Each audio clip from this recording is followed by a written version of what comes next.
Hello, Radio. Hello, good evening, Major General. Hello, good evening, Radio. Yes. Yeah, so I hope you have collected enough information about what happened, the gunshots that were heard this evening in the capital, Juba. Yes, it is true that there was exchange of gunfire this evening, and that one occurred at the residence of former spy chief, General Akol Koor Kuc. There was misunderstanding between our own soldiers. We have two layers of security team. We have the outer protection force that is protecting its residents, and we have his close protection force. So there was misunderstanding between the two forces, and as a result, they exchanged fire. However, upon the eruption of gunshots, our Chief of Defense Forces, General Santino Dawar, rushed to the scene of the shooting. He had calmed down the situation. He has succeeded in containing further shooting, and more investigation will be done tomorrow on the exact root cause of the misunderstanding that degenerated into armed confrontation. According to our Chief of Defense Forces, our own two soldiers were shot and wounded in the exchange of gunfire. But otherwise, the people of South Sudan and wherever in Juba be reassured that we have contained the situation, and they should have a good night's sleep. Right.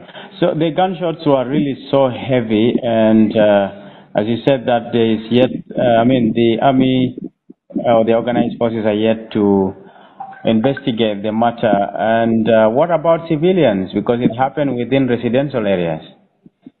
That will come at a later stage. As of now, we have sustained our casualties, our injuries too.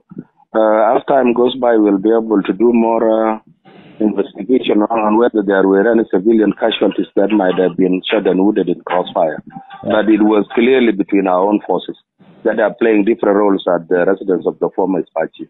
I suppose the army would know the misunderstanding prior to the incident, because you said it involved actually two groups, right? I'm saying we have two levels of security.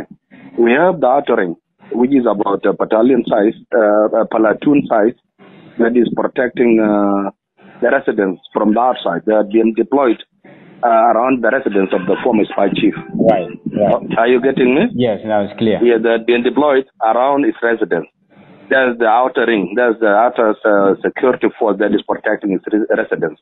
Then there is the close protection force, which is a little bit smaller in number. There are also we call it close protection force for the former spy chief and the former governor of Warab State. Yeah. So there was misunderstanding between these two security forces, and it is good to underscore that they are all from SSPDF, but they are playing different roles. So we do not know exactly what transpired between these two forces. They ended up exchanging gunfire. All right?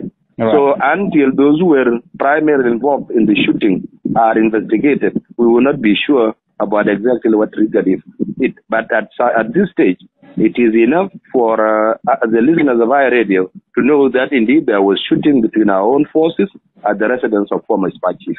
And the situation had been contained, and everyone should have a good night's sleep. More updates will follow tomorrow. Right. And just one thing before, we understand there were reports of Akol Koor being under house arrest. What do you say? Well, of course, that's it. He was put and he was told to remain within his residence. I want to call it a house arrest as such, but he was instructed and directed to remain within the confines of his residence. Do we know the reasons? Well, I did not get a paper that was indicated the reasons for his confinement within his own premises. Right. But I can confirm that he was ordered to remain within the confines of his residence. An extra protection force was deployed to ensure his safety. All right. Thank you so much, Major General. Yeah, let it go on air to assure the people of South Sudan. Oh, okay. That's okay. Thank you so much. Thank you.